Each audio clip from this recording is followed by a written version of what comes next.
എന്നാലും എൻ്റെ മകൻ്റെ ചോരയെ ഇല്ലാതാക്കിയല്ലോ നീ. കുടുംബത്തിൻ്റെ വേരറുത്തല്ലോ മഹാപാപി.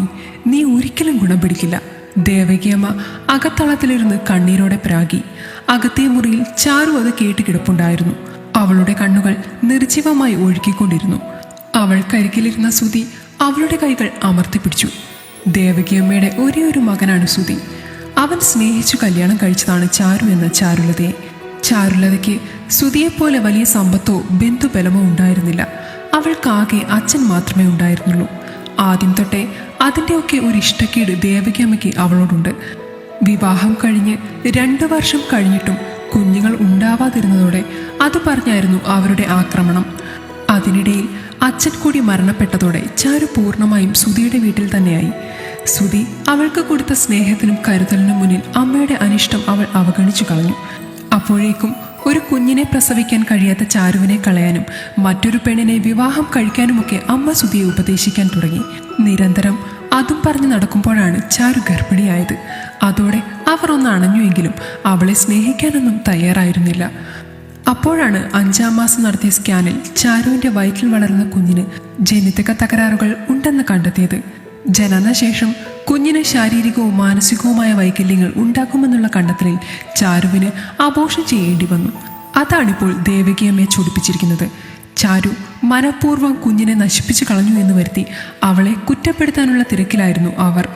സുധി പലതും അമ്മയെന്ന പരിഗണനയിൽ അവഗണിച്ച് കളയുമെങ്കിലും മാനസികമായി അവനും ചാരുവും അത്രയേറെ തളർന്നിരിക്കുന്ന സമയത്ത് ഒരു സാന്ത്വനമാവേണ്ട അമ്മ ഇത്തരത്തിൽ പെരുമാറുന്നത് അവന് സഹിക്കാൻ കഴിയുന്നുണ്ടായിരുന്നില്ല.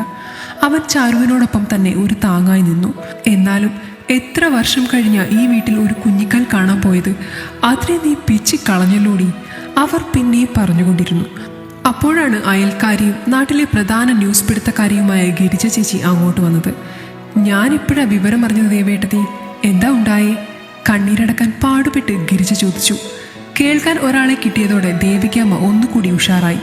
എന്ത് പറയാൻ എൻ്റെ ഗിരിജയെ, എൻ്റെയും എൻ്റെ മോൻ്റെയും തലവിധി, അല്ലാതെന്താ പറയാ? എന്നാലും ഇതിപ്പോൾ എന്താ കാര്യം?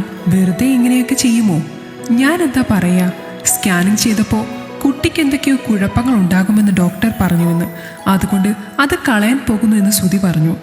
എനിക്ക് കാര്യം തിരിയുന്നതിന് മുന്നേ അതിനെ കലക്കി കളയുകയും ചെയ്തു. എനിക്ക് യോഗയില്ല. ദേവികമ്മ കണ്ണു തുടച്ചു. ഹോ, അവളാളെ കൊള്ളാലോ. ഈശ്വരൻ തരുന്നത് അങ്ങനെയുള്ള കുഞ്ഞിനെയാണെങ്കിൽ അതിനെ കൈനീട്ടി വാങ്ങണം, എന്നിട്ട് പൊന്നു പോലെ നോക്കണം. അങ്ങനെയല്ലേ അമ്മമാർ ചെയ്യുക? ഗിരിജ ഒന്നുകൂടി ദേവികമ്മയുടെ ഉള്ളിൽ തീ കോരിയിട്ടു. പിന്നല്ലാതെ പണ്ടൊക്കെ സ്കാനിങ്ങും കൂരിങ്ങും ഉണ്ടായിരുന്നു. ഇപ്പോഴത്തെ ഓരോ പരിഷ്കാരങ്ങളല്ലേ. മാസം മാസം സ്കാനിങ്, മരുന്ന്, ബെഡ് റെസ്റ്റ്. എന്നിട്ടോ ഇല്ലാത്ത കുഴപ്പങ്ങളില്ലതാനും. ഇതൊന്നും ഇല്ലാത്ത കാലത്ത് ഇവിടെ പെണ്ണുങ്ങൾ ഒരു കുഴപ്പവുമില്ലാതെ പറ്റിയിട്ടുണ്ട്. കുട്ടികളെ വളർത്തിയിട്ടുമുണ്ട്. ഇതിപ്പോൾ കഷ്ടപ്പെടാൻ വയ്യ, അതന്നെ. അതെ അതെ, ഇനിയിപ്പോൾ പറഞ്ഞിട്ടെന്താ? എൻ്റെ സങ്കടം അവൾക്ക് മനസ്സിലാവില്ല. അവൾക്ക് എങ്ങനെയാ ഒരമ്മയുടെ വില അറിയുക? അത് പറഞ്ഞു കൊടുക്കാൻ ആരെങ്കിലും വേണ്ടേ? നോക്കിക്കോ, ഇതിനവൾ അനുഭവിക്കും. ഒരമ്മയുടെ ശാപമായത്. അത്രയും ആയപ്പോഴേക്കും അത്ര നേരം വിങ്ങിയിരുന്ന ചാരു ഒരു തേങ്ങലോടെ മുഖം പൊത്തി. സുധി അവളെ ചേർത്ത് പിടിച്ച് മൂർത്താവിൽ മുകർന്നു. കരയിലെ ചാരു, ദേ നിന്റെ ശരീരം ആകെ ക്ഷീണിച്ചിരിക്കുകയാണ്. അപ്പോൾ നീ കൂടുതൽ തളരല്ലേ. നമ്മളിതേപ്പറ്റി ഒക്കെ പറഞ്ഞതല്ലേ. എന്നാലും സുധിയേട്ടാ, നമ്മുടെ കുഞ്ഞ് എനിക്ക് ഭാഗ്യമില്ലാതെ പോയല്ലോ. ഇനി നമുക്ക് കുഞ്ഞുങ്ങൾ ഉണ്ടാവില്ലേ സുധിയേട്ടാ? ഛേ, നീ ഇങ്ങനെയൊക്കെ ചിന്തിച്ചാലോ ചാരു? ഞാൻ നിന്നോട് കാര്യങ്ങൾ പറഞ്ഞതല്ലേ. നീ കിടക്ക്, ഞാനിപ്പോൾ വരാം. അവരോട് വഴക്കിന് പോകല്ലേ സുധിയേട്ടാ? ഇല്ല, നീ കിടന്നോ. ചാരുവിനെ കിടത്തിയ ശേഷം സുധി ഉമ്മറം ലക്ഷ്യമാക്കി നടന്നു. ഹാ മോനെ, മോനിവിടെ ഉണ്ടായിരുന്നോ? ഗിരിജേച്ചി വിവരമറിഞ്ഞപ്പോൾ ഇങ്ങോട്ട് പോന്നതാണ്. വല്ലാത്തൊരു കഷ്ടം തന്നെ.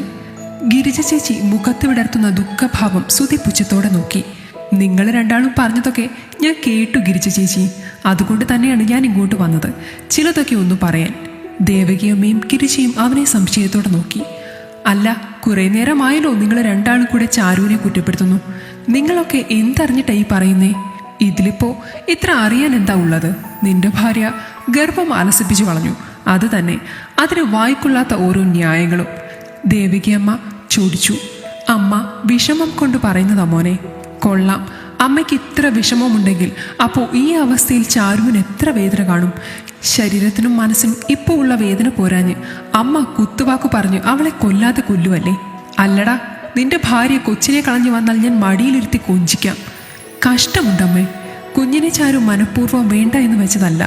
സ്കാനിംഗ് റിപ്പോർട്ടിൽ പ്രശ്നമുള്ളത് കൊണ്ട് ഞാൻ നിർബന്ധിച്ചിട്ടാണ് അവൾ അബോർഷന് സമ്മതിച്ചത്. ദേവകിയമ്മയും ഗിരിജയും സുധിയെ തറഞ്ഞു നോക്കി. സത്യമാമേ, കുഞ്ഞ് ജനിക്കുമ്പോൾ മാനസിക വളർച്ചയും ശാരീരിക വൈകല്യങ്ങളും ചിലപ്പോൾ വേറെ അസുഖങ്ങളും ഒക്കെ ഉണ്ടാകുമെന്ന് ഡോക്ടർ ഉറപ്പിച്ചു പറഞ്ഞു. അതുകൊണ്ടാണ് ഞാൻ അങ്ങനെ തീരുമാനിച്ചത്. എന്തിനാ മോനെ നിങ്ങൾ അങ്ങനെ ചെയ്തത്? നമുക്ക് നോക്കാമായിരുന്നല്ലോ പൊന്നുപോലെ, ഗിരിജ ചേച്ചി പറഞ്ഞപ്പോൾ സുധി വേദനയോടെ ഒന്ന് ചിരിച്ചു. പറയാൻ എളുപ്പമാണ് ചേച്ചി, പക്ഷെ ചേച്ചി എന്തെങ്കിലും തിരിച്ചൊന്ന് ചിന്തിച്ചിട്ടുണ്ടോ? സുധി ഒന്ന് നിർത്തിയ ശേഷം തുടർന്നു. അസുഖമുള്ള കുഞ്ഞുങ്ങളുടെ മാതാപിതാക്കൾക്ക് അവർ ഒരിക്കലും ഭാരമാവില്ലായിരിക്കും. പറ്റുന്ന പോലെയൊക്കെ നോക്കുമായിരിക്കും. പക്ഷേ ആ കുഞ്ഞുങ്ങളുടെ ഭാഗത്തു നിന്നൊന്ന് ചിന്തിച്ചാലോ ചേച്ചി? അസുഖവും മരുന്നും ആശുപത്രിയുമായ ഒരു ജീവിതം, മറ്റു കുട്ടികളെപ്പോലെ കളിക്കാനോ ചിരിക്കാനോ പറ്റാതെ, കൂട്ടുകൂടാൻ പറ്റാതെ, എപ്പോഴും ചുറ്റുമുള്ളവരുടെ സഹതാപം നിറഞ്ഞ നോട്ടം ഏറ്റുവാങ്ങിയൊരു ജീവിതം, അവർ അനുഭവിക്കുന്ന വേദനകൾ. ഞാനും ചാരുവും ഉള്ള കാലം വരെ പൊന്നുപോലെ നോക്കിയാലും ഞങ്ങളില്ലാത്ത ഒരു കാലത്ത് ആരുടെയെങ്കിലും ദയ കാത്തു നിൽക്കേണ്ട അവസ്ഥ ആ കുഞ്ഞിന് വന്നാലോ? അതുമല്ലെങ്കിൽ പൂർണ്ണ ആരോഗ്യമുള്ളവർ പോലും സുരക്ഷിതരല്ലാത്ത ഈ നശിച്ച സമൂഹത്തിൽ ഞങ്ങളുടെ കുഞ്ഞിന് വല്ലതും വന്നാലോ? എനിക്ക് അതൊന്നും സഹിക്കാൻ വയ്യമ്മേ. ഇല്ലെങ്കിൽ ഇല്ല എന്നേ ഉള്ളൂ, ഉണ്ടായിട്ട് പിന്നെ ഒരു ജന്മദുഃഖം വയ്യ. സുധി കരഞ്ഞു പോയിരുന്നു. ഒപ്പം ദേവികയമ്മയും. ചാരു ഒത്തിരി പറഞ്ഞതാണ് അവൾ എന്തും സഹിക്കാമെന്ന്, എങ്ങനെയും കുഞ്ഞിനെ വളർത്താമെന്ന്.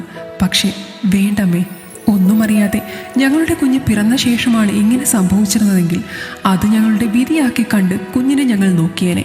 പക്ഷേ ഇതിപ്പോൾ അറിഞ്ഞു വെച്ചുകൊണ്ട് എൻ്റെ കുഞ്ഞിനോട് ചെയ്യുന്ന ദ്രോഹമാവും. അതുകൊണ്ട് എല്ലാവർക്കും ഇതൊരു ക്രൂരതയും സ്വാർത്ഥതയുമാവും. പക്ഷേ എനിക്കിതാണ് ശരി, എൻ്റെ കുഞ്ഞിനോടും ഞങ്ങളോടുമുള്ള ശരി. ദേവികയമ്മയും ഗിരിജയും ഒന്നും പറയാൻ സാധിക്കാതെ നിന്നു. സുധി ദേവികയമ്മയുടെ കൈ പിടിച്ചു. അമ്മേ, ചാരുവിന് അമ്മയോ അച്ഛനോ ഇല്ല. ഈ അവസ്ഥയിൽ പോകാൻ ഒരിടവുമില്ല. അവൾക്ക് അമ്മയും ഞാനും മാത്രമേ ഉള്ളൂ. അവളെ നോവിക്കില്ലേ അമ്മേ? 5 മാസം ഉദരത്തിൽ കൊണ്ടു നടന്ന സ്വപ്നം കണ്ട കുഞ്ഞിനെ നഷ്ടപ്പെട്ടു പോയ ഒരു അമ്മയും അച്ഛനുമാണമ്മേ ഞങ്ങൾ. എന്നെ എന്തു പറഞ്ഞാലും അവളെ. സുധിയെ പറഞ്ഞു പൂർത്തിയാക്കാൻ ദേവികയമ്മ സമ്മതിച്ചില്ല. അവരവനെ കെട്ടിപ്പിടിച്ചു കരഞ്ഞു. പിന്നെ മെല്ലെ അകത്തു ചാരു കിടക്കുന്ന മുറിയിലേക്ക് നടന്നു. നെറുകയിൽ പതിഞ്ഞ കൈകൾ ദേവികയമ്മയുടേതാണെന്ന് ചാരുവിന് വിശ്വസിക്കാൻ കഴിഞ്ഞില്ല.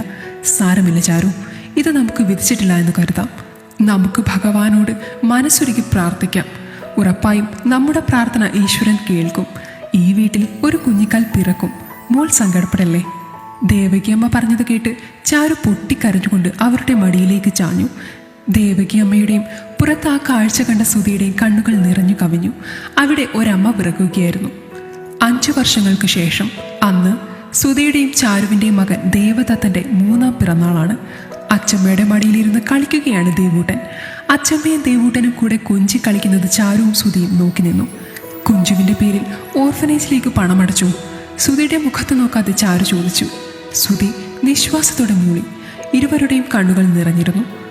നഷ്ടപ്പെട്ടു പോയ കുഞ്ഞിൻ്റെ ഓർമ്മയ്ക്ക് അവർ വർഷാവർഷം മറ്റൊരു കുഞ്ഞിനെ സ്പോൺസർ ചെയ്യുന്നുണ്ടായിരുന്നു. അവർ നിശബ്ദരായി ഓർമ്മകളിൽ അലഞ്ഞു. ചില നഷ്ടങ്ങളുടെ ഓർമ്മകൾ അങ്ങനെയാണല്ലോ, തോരാത്ത മഴ പോലെ സദാ മിഴികളെ നനയ്ക്കും, ഹൃദയത്തെയും. ഈ കഥ നിങ്ങൾക്കിഷ്ടമായെങ്കിൽ ലൈക്ക് ചെയ്യൂ. നിങ്ങളുടെ അഭിപ്രായങ്ങൾ കമന്റായി രേഖപ്പെടുത്തൂ. കൂടുതൽ കഥകൾ കേൾക്കാൻ ഈ ചാനൽ സബ്സ്ക്രൈബ് ചെയ്യൂ.